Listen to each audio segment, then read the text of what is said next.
You're listening to Civic Media. Stay up to date on the latest news and information for your local community and Wisconsin by signing up for our free email newsletter. Visit civicmedia.us/email to get started.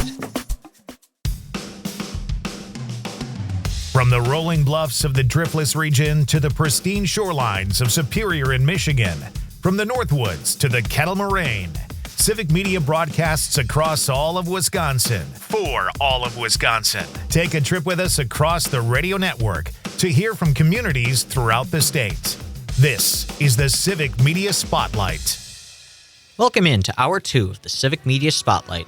Chad Holmes is up first, and this week on his show, the big topic was the Wausau Ballot Drop Box. After its illegal removal by Mayor Doug Dinney, the box returned, and Chad discussed the situation with guest Nancy Stencil.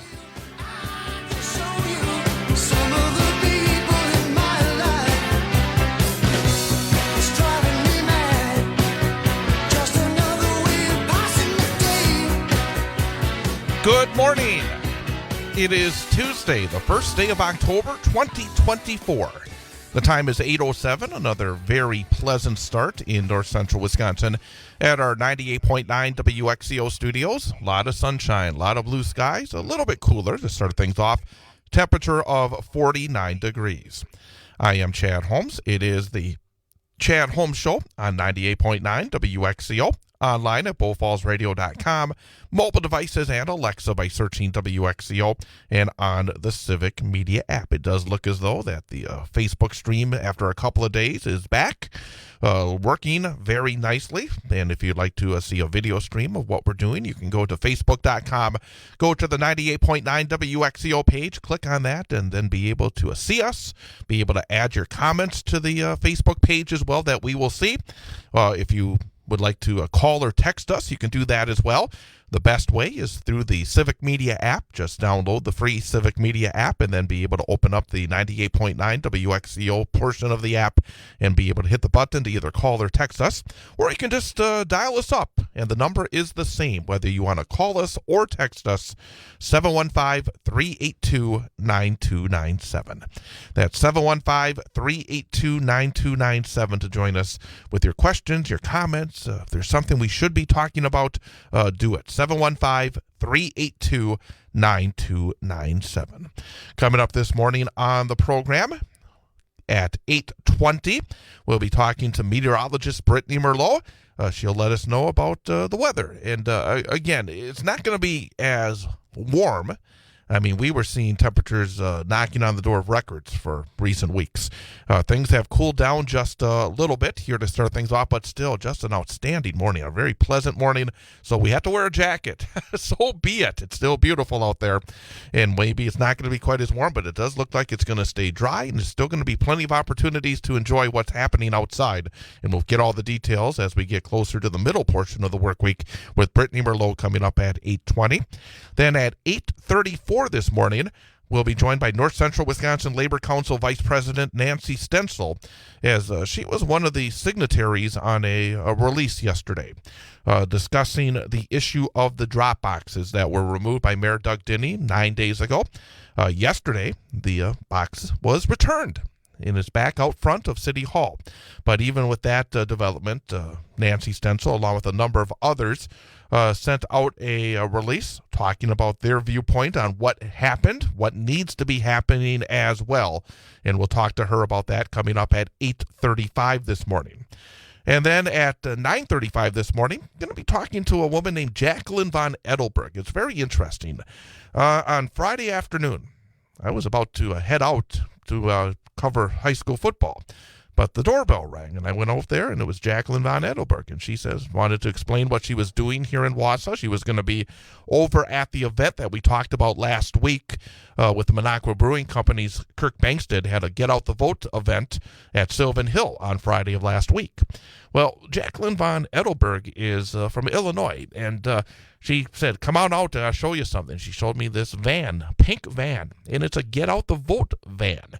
And she is part of a coalition of women's groups that are going around for a big Get Out the Vote campaign for the November election. So we're going to talk at 9:35 to Jacqueline von Edelberg about these groups that have got together. Talk about that very interesting pink van that she showed off to me here in Wausau on Friday, and talk about some of the areas she's going to and the groups are going to and what the point is of this big effort made by multiple women's groups. So that's Jacqueline von Edelberg coming up at 9:35 this morning here on the program. Before we go any further, need to say good morning to our in-studio engineer, our in-studio producer, Ian Welsh. Ian, good morning. Good morning, Chad. I think I want to start off this morning talking about the big news that came after we were off the air yesterday, that the Wausau absentee ballot box, removed a week ago Sunday by Mayor Doug Dinney, was put back out front of City Hall. But the issues continue, the discussions continued, and we're going to hear more about it, as I said, with Nancy Stencil coming up. But I mentioned just in the last 20 minutes, I did my weekly shot on the Pat Kreitlow's Up North News program, and the idea that people like Republican Party of Marathon County Chairman Kevin Hermaning, who sent a letter to the city clerk, the Wausau clerk, Caitlin Bernardi, urging her to delay opening the box. Hermaning, who tends to go way out there as part of a right-wing MAGA coalition, says it was unconscionable that the locked ballot box was outside City Hall without being secured to the ground, allowing anyone to tamper with it. And other Republicans and MAGAs are still trying to find fine print with the Wisconsin State Supreme Court decision that basically says that, again, the city clerk is the one that decides on the drop boxes, not the mayor, not anybody else. But you have folks like Hermaning, you have folks like WSAU's Chris Conley, again, who I just was rereading his editorial, his commentary yesterday. And one thing that he needs to realize, and others need to realize, he tries to basically say this is all about those liberals, that basically this is a ginned up charge. This is, this is just basically a big red herring in order to try to get Doug Dinney out of office. Mr. Conley and others like him need to realize that this issue did not come up because liberals made it up. This issue came up because the mayor of Wausau, on a weekend, on a non-business day, put on the old hard hat, went on a Sunday to City Hall, got out the dolly, and removed the official absentee ballot drop box and moved it into his office. It was not liberals who told the mayor, hey, mayor, go out there and remove that box. That would give us a great issue to gin up to try to remove you from office. So everything that Conley talks about is, again, false. And again, that really is not a surprise because most of what Conley says gets skewed to the MAGA far-right Republican point of view. So again, and basically says that any investigation by the Marathon County District Attorney's Office will be partisan because he says they're filled with partisan Democrats. So basically, when I read that, does that mean that when a Republican or a conservative does something in Marathon County, they can't be investigated? Charges cannot be filed against them because, according to Conley and those like him, that the DA's office in Marathon County is filled with partisan Democrats? Is this a get-out-of-jail-free card, something that he knows a thing or two about? Mm-hmm. I don't understand the idea that somehow this is an issue ginned up by Democrats. That is baloney. This is something that came up because the mayor of Wausau decided that he was going to make this an issue. The mayor of Wausau decided after his discussions with the city clerk, where he did not get his way, that no was not going to be acceptable as an answer.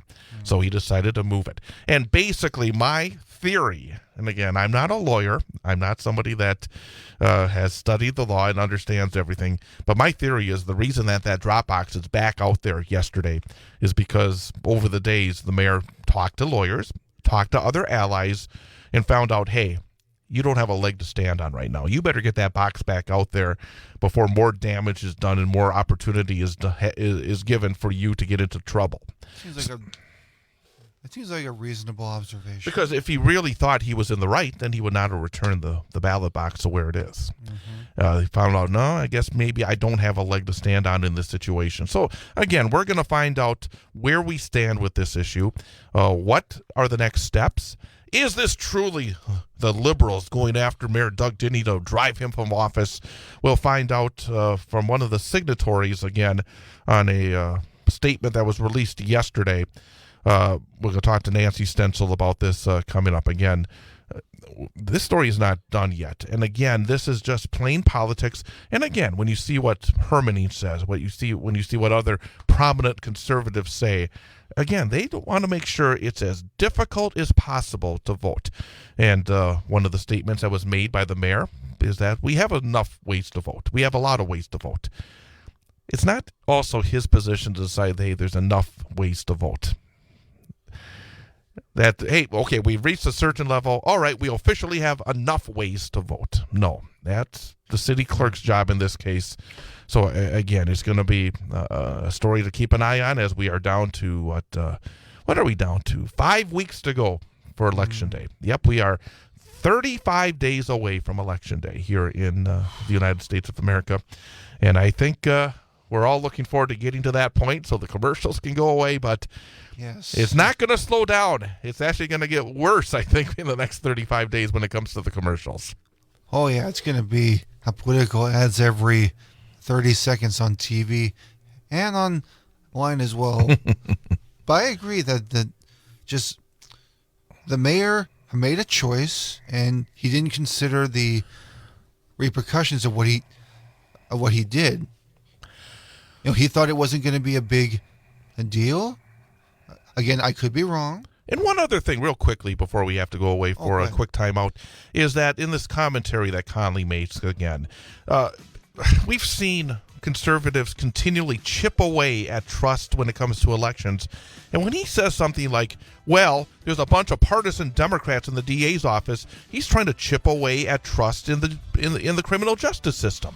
And again, I find it hard to take seriously somebody that's been knee-deep into the criminal justice system twice in the last year, making comments that does he think that he was arrested twice because of a liberal conspiracy in the criminal justice system? I don't know. But again, you're chipping away at the trust, first of the elections and now the criminal justice system, and that is wrong. Coming up, we're going to talk about the weather. We're going to talk to meteorologist Brittany Merlot, and then we'll have Nancy Stencil coming up after that at 8:34. The time is 8:19, 98.9 WXCO. The Chad Holmes Show is part of the Civic Media Radio Network and airs on WXCO weekday mornings from 8 until 10. To learn more about this show and all of the Civic Media programming, check out the website at civicmedia.us/shows. Next up on the Civic Media Spotlight for this week, we'll go to the Maggie Dawn Show. Maggie talked with the youngest living player to run the bases with the Negro Leagues, Dennis Biddle. Mr. Biddle shares some of his impactful experiences on the diamond and in his life since. He started yesterday's Negro League Baseball Players Foundation in 1996 to support players and their legacies. Get pumped up, Wisconsin. I'm Maggie Dawn. You're listening to the Maggie Dawn Show here on the Civic Media Radio Network. It's my privilege and honor. I'm so excited to be joined today in honor of the MLB playoffs and the inclusion of Negro League statistics finally in Major League Baseball statistics by the youngest living player of the Negro Leagues. He is 89 years young, folks. His name is Dennis Bose Biddle, and he almost did not play in the Negro Leagues. Mr. Biddle, when we were talking last, you left off with you were about ready to head off to play football on a full-ride scholarship at Grambling State, and you got a phone call from the Chicago American Giants, one of the Negro League teams, and they wanted you to come up and try out, sir. What happened next? I really didn't understand trout or if I was on the team. The trout, but I wanted to play baseball. And I went to Chicago, and I guess I tried out for the team. I thought I was on the team. I tried out and I made the team. So I joined the Giants in 1953 as a Negro League ball player. I signed And the you contract. And you were how old, sir, when you started playing Major League Baseball for the Negro Leagues? I was 17 years old. I had just graduated from high school, and 2 weeks later, I was playing my first professional baseball game in Memphis, Tennessee. I was with the Chicago American Giants. That is incredible. And you played 2 seasons with the Chicago American Giants, and then Major League Baseball called. Not the Negro Leagues, but the MLB. Did they not, sir? Well, see, man, in my book, I tell about how that transpired because Major Leagues they didn't scout us, and I was on the Major League, the Negro League team after Jackie Robinson became a training ground for the Major Leagues. And people don't know this, but Brett Rickett's long-range goal was to use the Negro League as a minor league system. They don't write about it much because a lot of our history was not written down. A lot of the stats you talked about was not written down also because the Negro League team could not hire a statistician to travel with the team. The players themselves kept a lot of their own records. In my book, Secrets of the Negro Baseball League, there's a way thing was happening back then because if a major league team were interested in a player that was on a Negro League team, they had to purchase his contract from the team he was on.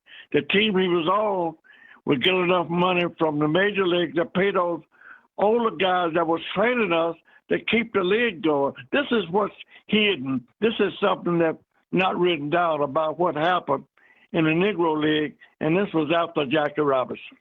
And I sum it up by saying very little was written down about the Negro League from 1949 to 1963. That is how Major League Baseball used the Negro League, sir, as you were saying, as sort of a minor league, a farm league, if you will, for MLB. And yet it sounds like, this was a relationship that was very asymmetrical in economic power and who got to call the shots. And sir, you got to the first day of spring training for the Chicago Cubs, and the unthinkable happened. Right. I broke my ankle in 2 places. But what I really want to say, that ended my really major league career, but I felt I could still run as fast as I ever did, but my ankle never healed. It was broken in 2 places. But what people don't know, man, is that players like Hank Aaron, Ernie Banks, Willie May, all was just like I was. They had that long binding contract from the Negro League team they was on, and the Major League team that was interested had to purchase their contract. It's in my book, Secrets of the Negro Baseball League, because they didn't write about that. They didn't know what was happening back then. The Negro team was getting the players ready for the Major League because that was a money-making industry for the team at that time. It did last for about 4 or 5 years, but it ended up that way, yes. Folks, you can find that book by Mr. Biddle at DennisBiddle.com. He also runs and he is the president of yesterday's Negro Baseball Players Foundation. And do you still have that store in Mayfair Mall? I remember seeing the store that I believe you've run for years with your wife, Patrice, in Mayfair, where you've got some of your memorabilia, your book, and you share some of your recollections of your time in both the Negro League and Major League Baseball. Yeah, thank you. We do still have the store. Right now, it's not open. It will be open the 1st of November. It's called Legacy Sportswear. It's at Mayfair Mall. We moved to a different location, and that's why the store is not open at this time. It will be so open November the 1st. Yeah, check it out in Mayfair Mall. Again, folks, I'm talking with Dennis Biddle, the youngest living player of the Negro Leagues, in honor of MLB playoffs, game 2 of the wild card, Brewers and New York Mets meeting this evening. I'm going with my pops. Mr. Biddle, my dad was a pitcher as well. Never made it to any of the leagues. But I did want to ask you, sir, because I heard that you are the man who beat the man who beat the man. And I want you to... we're going to have to take a couple messages, but can you stick around for a little bit more? Because I want everybody to know you are the man who beat the man who beat the man when it comes to pitchers. And I want you to tell that story. Do you have a few more minutes for us, sir? Yes, I do. I'll be glad to. Wonderful. You're not going to want to miss it. Again, talking with Mr. Dennis Biddle, the president of yesterday's Negro Baseball Players Foundation, the youngest living player of the Negro Leagues at a very young 89 years old. I'm Maggie Dawn. You're listening to the Maggie Dawn Show here on the Civic Media Radio Network. Keep it locked. More to come, including a discussion with Sarah Spain, the Strategic Communications Director of Emily's List. We're going to talk about that debate when we come back. The Maggie Dawn Show is part of the Civic Media Radio Network and airs across the network weekday afternoons from 2 until 4. To learn more about this show and all of Civic Media's programming, check out the website at civicmedia.us/shows. You're listening to Civic Media. Find the latest news, information, and archives of all your favorite shows on the Civic Media website, civicmedia.us.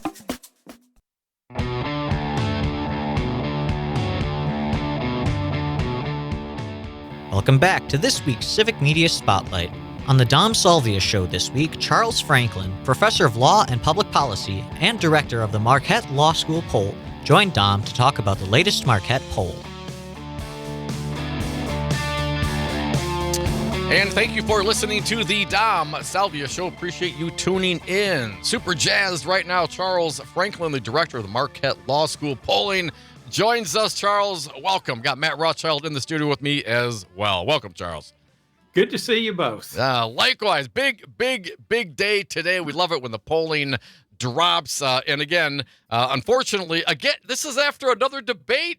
Charles, do you plan these things? I mean, how does this work out all the time? It's just a miracle that happens every single time. Let's dive into the numbers at the top end. Vice President Kamala Harris versus Trump. What are you seeing, Charles? Harris by 4, 52 to 48. That's the same as it was in the beginning of the month, early September. That's also up from where she was when she first got in the race in July. We had Trump up by 1 with registered voters, but we had Harris up by 1 with likely voters. Now it's a 4-point margin for Harris with both registered and with likely voters. So the trend it's the same though. So she's kind of did you say she's topped out? Well, I don't know, but we just didn't see very much change between early September, which was the week after the Democratic convention, and late September, which was the week after the debate. And so in both of these cases, we just didn't see a whole lot of movement other than what we saw from July to early September. And personal characteristics of the candidates are pretty stable too. Charles, Matt Rothschild here. The thing that impresses me about Harris in this poll and in the last one is that she's over the magic 50 mark. I mean, she's at 52%, and a lot of times campaign folks and their own pollsters say if you get over 50%, you're pretty good. And here she's standing still at 52%, which is, more than 50 plus 1. Well, that's right. Though, in fairness, now we ask people if they'd vote for Harris or Trump, or haven't they decided? And about 6% say they haven't decided. We then ask the undecideds, if you had to choose, who would you vote for? And that's where you get the 52-48 with almost nobody who says, no, I really can't choose. Still, she's been running in the upper 40s or over 50 in the multi-candidate race. She's also a 4-point lead, 48 to 44 with registered voters, or 49 to 44 with likely voters. So you can see that she's, if not at 50, she's in that high 40 range. Yeah, and campaign managers sometimes say if you're at 48 or 49, you can crawl to the finish line. Charles, Robert F. Kennedy Jr. has dropped out of the race, but the Supreme Court has left his name on the ballot. I see that he is he's polling at about 3%. How's that trend over time now that he's actually out? Has it gone down? Do people know it? What's your sense? Yeah. He's been declining steadily all year. Back when he first got in the race, or when we first started asking him about him in the early spring, he was at 16%. Then he fell to 13, then to 8 and 8. Last month, he was at 6, and that was after he had dropped out. And 86% said that they knew he had dropped out, but he still got 6%. Now he's down to just 3%. Whether he'll fall more or not, I don't know. If you put all of the third-party candidates together, they're getting a total of 6% of the vote. And compare that to 2016, which was the all-time high this century, of 5.5% of actual votes for third-party candidates. So that means that the third-party vote, which was running in the mid-20s 8 months ago, is now back to 6%. But that's as high as it's been since 2000. But the odds are good, Charles, that that's going to diminish by the time we get to Election Day.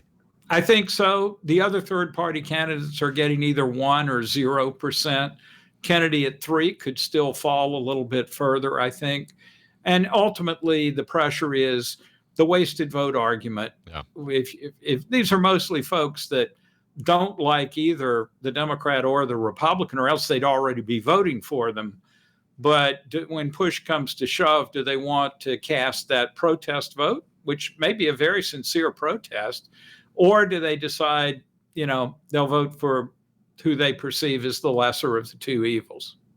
Folks, you're listening to the Dom Salvia Show. Charles Franklin, director of the Marquette Law School polling. That came out today. Okay, Charles, let's talk about the Wisconsin senatorial race. U.S. Senator Tammy Baldwin versus millionaire Eric Hovde. What are we seeing? Yeah, that's a 7-point Baldwin lead now. That's up from a 4-point lead early in the month. Over the whole year, we've had her as low as 4, and we've had her as much as 7 at earlier points, not just the 4 and the 7 this time. So it's been pretty consistent in that range. We did have one result that showed it a tie among likely voters. That was back in April, I want to say it was. But it didn't show up the next time, so it looks a little bit more like a fluke rather than a real change there. And on favorability, she's 47 favorable, 47 unfavorable, a dead even 0 net favorability, whereas Hovde's a -9 net favorability. That's the same as he was last poll. And excuse me, people have gotten to know him a lot more. Over 80% didn't have an opinion of him back in April, and that's down to just 18% now. It's not helping him. But in that time, both his favorables and his unfavorables have moved up, and the unfavorables a little faster than the favorables, though. For the last two polls, he's kind of held the balance even at a net -9. With regard to the favorables, how about Trump and Harris and the VP candidates as well, Charles? It's mostly a sea of negativity, but some more negative than others. For Harris, it's a net -3, 47 favorable to 50 unfavorable. Trump's a -11, 44 to 55. J.D. Vance is also net negative at -13, 38 to 51, and 11% say they don't know enough about him. But then we get to Tim Walz, who's the only one that's net positive at +7, 45 to 38, and a rather big 16% that still say they don't know enough about him to have an opinion. And finally, Kennedy is at -15, 36 to 51, and 13% don't know. Charles, it's hard for a presidential candidate to win with a negative 11 unfavorability to favorability. Has there been in your memory, a presidential candidate who was able to win that far negative? Yeah, his name was Donald Trump, and he won in 2016. How bad negative was he then? He was worse than 11. I think it was in the high teens, but Hillary was in the low teens or high single digits. 2016 was the first race since the 70s when pollsters first started asking the favorability question, in which both candidates were net negative for most of the campaign. Trump considerably more than Clinton, but as we saw, that wasn't actually what determined the outcome. So you'd certainly rather be at -3 than -11. But I don't think you can take that -11 to the bank when you look at the history of Trump, including in 2020 when he just barely lost Wisconsin, but had a solidly net negative rating then as well. Charles, one of the things that popped out at me when I was watching you this noon, giving your presentation on these new numbers, was independents. They're moving in Harris's direction and Tammy's. Can you talk about that? Yeah, and this is, I think, one of the more interesting changes that we've seen in the last two polls. In the winter and spring, independents were favoring Trump over Biden by a little bit. And since Harris got in the race, they were pretty evenly divided in July. But now in both the early September and the late September polls, they're favoring Harris with about 61 or 62 or 3% of the vote. And so that's a notable move. Now, independents can change their minds. I say they're fickle because they really will change over the course of the campaign. But now we've got two polls in a row that are showing them at around 60 for Harris. So I still wouldn't swear that they won't move before the end. But we've seen them going for Trump earlier in the year. We've seen them evenly divided. And now we see that significant advantage for Harris with them and two polls in a row. In the Senate race, they've also moved. They were always more favorable to Baldwin, but now they are also in the 60% range for Baldwin. So a little bit of a move there. Generally, I would say they are contributing to why Harris is up 4 now instead of maybe tied or up 1, is that movement. Democrats are nearly unanimous behind Harris and are very close to unanimous behind Baldwin. Republicans a little less so. There's still 5 or 8% crossover from Republicans to either of the Democratic candidates. But the independents are shifting the race a bit in the Democratic direction right now. Can you talk, Charles, about enthusiasm? I know Trump was in the state yesterday bragging about he's got all the enthusiasm. That's not what your numbers showed. No, but he's got a lot of enthusiasm. Early in the year, Republicans were outpacing Democrats by 15 or more points on enthusiasm. When Biden dropped out, Democrats shot up 22% from poll to poll from June to July. Republicans went up by 7 points, I believe it was, in that same period. And then Democrats went up again in early September after the convention and have held basically flat. They're down 1 point this time. But Republicans had kind of moved up after their convention and then flat, but now they've moved up again so that it's 71% of Democrats very enthusiastic to 67% for Republicans. So a close margin there and a reversal of the big Republican lead early in the year. And back to those independents, half of them now say they're very enthusiastic. That's up from the mid-30s earlier. So this suggests we're going to have a huge turnout again, don't you think? I think we are looking at something like 2020. Whether we quite reach those levels is always a mystery, I think. But when enthusiasm was 15 or 20 points below where it had been in 2020 back in the spring, I was thinking we really might see a drop-off in turnout. Now, with this higher enthusiasm, I would guess we're awfully close to the 3.3 million that we saw in 2020. Charles Franklin, director, Marquette Law School Poll. Find him on Twitter at Polls and Votes. Just a couple minutes left, Charles.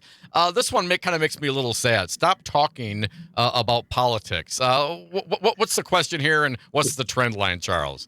It's terrible for radio, I got to tell you. The question is one that goes all the way back to the gubernatorial recall in 2012 in our 5th poll ever at the Marquette poll. We asked, is there anyone that you've stopped talking to about politics because of disagreement over the election? And we've asked that each presidential year as well as that before the recall. And in 2012 and 16 and in 20, it was about the same. It was 34, 35, and 36 had said they'd stop talking about politics with somebody. This time it's up 10 points to 46% who say they've stopped talking to someone. So a bit of an increase, and especially in light of how we thought that things were really tough for the recall and for 16 and for 20, but those were all about the same. 10-point increase this time. I think that tells you something about where we've come in the last 4 years. Charles Franklin, director of the Marquette Law School Poll. I hope you never stop talking about politics with us, Charles. Thank you for coming around. Certainly appreciate it.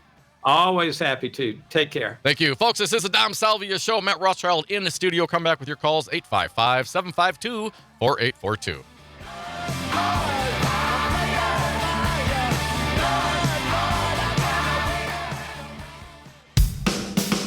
The Dom Salvia Show is part of the Civic Media Radio Network and airs across the network weekdays from 4 till 6. To learn more about this show and all the Civic Media programming, check out the website at civicmedia.us/shows. Closing out this week's Civic Media Spotlight, we'll hear from Nite Lite with Pete Schwaba. Pete welcomed on Paul Mecurio, writer for The Late Show with Stephen Colbert and comedian. They talk about Paul's work on a sports show, The Late Show with Stephen Colbert, and his current show, Permission to Speak, now on a tour coming soon to Milwaukee. Welcome back. That is my favorite TV theme show song. Growing up on the northwest side of Chicago, this is going to sound weird, but I would watch Good Times. I wanted to live at Cabrini Green. I loved the Evans family so much, and I wanted John Amos to be my dad. No offense to my own dad, who's wonderful, but he passed away. Very sad to hear that. A great actor who would turn up from time to time still in really fun roles. My guest is Paul Mecurio. He has a one-man show called Permission to Speak, and it's coming to Milwaukee on October 19th. And we are talking to him about the show and writing and stand-up and all kinds of fun stuff. Paul, so fun. Dirty Rotten Scoundrels. Rupert loves the water. It's one of my favorite lines in a movie. And she's like, Rupert? I'm tired of playing Rupert the Monkey Boy. Just so great. So your format for Permission to Speak, I got to say, I am kind of in awe. Very gutsy. Because you really never know what you're going to get. I'm sure you get gold at times from the audience, but what do you do when they don't give you gold? Oh, we have a trap door, and I hit a button, and they're gone. There's an alligator pit. It costs extra money, but it's like a tank, and then we have people pay to see the people get eaten by alligators. No, you know what it is? It hasn't happened that much. I can tell the only time of all the shows I've done, maybe one or two, somebody's like a little like trying too hard, to be funny and getting ahead of me instead of me letting me run it, because it's not about really. I'm funny and I'm doing like I said, I'm doing a lot of my own stuff in the show too, But when I'm talking to people, it just comes out of the stories. Like I had this one guy, he was in a bad mood. I go, "What's going on?" He's like 30-something guy, 30 years old. He's a kind of a tough guy. I go, "What's going on?" He goes, "I just broke up with my girlfriend." I go, "Whatever?" He goes, "Yeah, she wouldn't listen to me." I go, "Communication issues." "Yeah, you could say that." He starts laughing. I go, "What happened?" He goes, "Well, I told her not to shoplift at CVS." And I go, wait, oh, did you just say at CVS? He goes, "Yeah." I go, "It was okay if she shoplifted." He goes, "Oh, yeah, well, I taught her how to shoplift." Anyway, what? Wait. Now the audience is like, heads are exploding. Did he just say? He goes, "Oh, yeah, I've been stealing stuff since I was a kid. Like I would steal bikes in the neighborhood and then sell them back to the kids, or I'd beat them up if they didn't buy them." Now everybody's like, "What is going on?" Right? So we get into it, and apparently he was stealing nice stuff. He goes, "I steal nice stuff, And my girlfriend was bugging me. She wanted nice stuff. And I go, I'm not going to teach you how to shoplift because you're just going to shoplift at a stupid place like CVS. And what's the point of shoplifting there? What are you going to get, like lipstick? So like he thinks this is like, he's not trying to be funny. He thinks this is normal, okay? It's not that you shouldn't shoplift. It's just shoplift at the right place. If I've told you once, I've told you 1,000 times. Shoplift at Walgreens. That's funny. exactly. Oh, my gosh. And so how did it end? So I go, what happened? He goes, sure enough, I get a phone call. She's at CVS. She gets arrested. I go down there. I'm in the back of the squad car. She got arrested for like lipstick and a hand mirror, and we got in a huge argument. And I go, what happened? He goes, I broke up with her. I go, when? A few days later, he goes, nah, I'm in the squad car. I don't need this aggravation.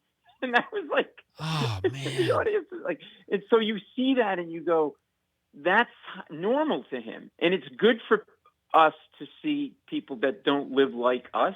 Right. You don't have to approve of it.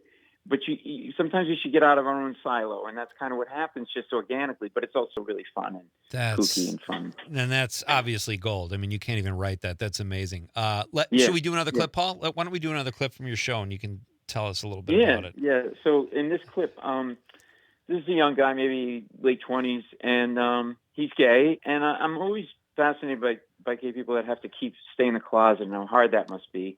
So we talk about that and how he came out to his mother, finally. Okay. I was a pretty gay little boy. How did you react when he told you? The first thing she said was, why are you telling me at 10:30 at night?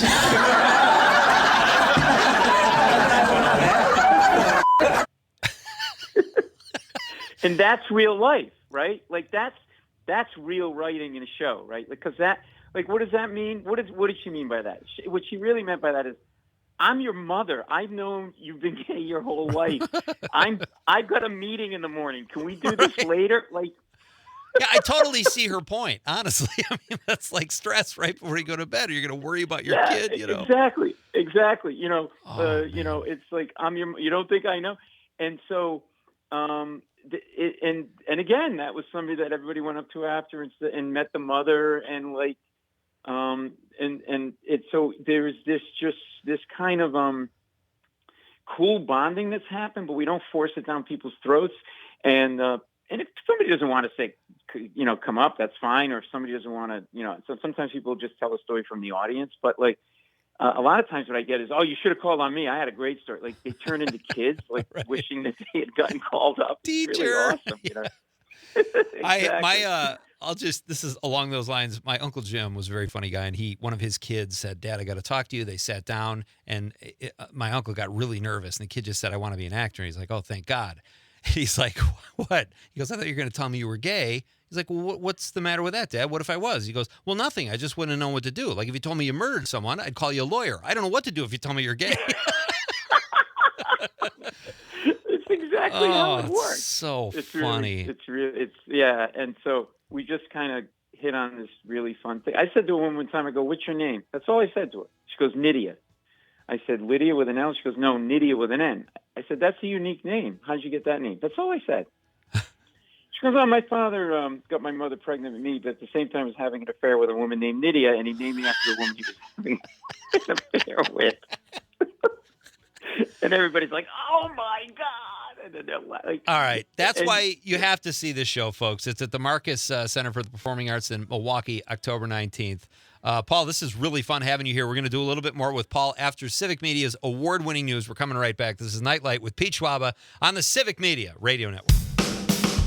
Nite Lite with Pete Schwaba is part of the Civic Media Radio Network and airs across the network weekdays from 6 until 8 p.m. To learn more about this show and all of the Civic Media programming, check out the website at civicmedia.us/shows. The national news cycle never stops, but it can be hard to find news about your local community. Civic Media is dedicated to providing quality local and state news coverage across Wisconsin. With the Civic Media app, you can get notifications about local stories that matter to you and your community. Find the free Civic Media app in your phone's app store and choose notifications from the menu to tell us what kind of news you want to hear about.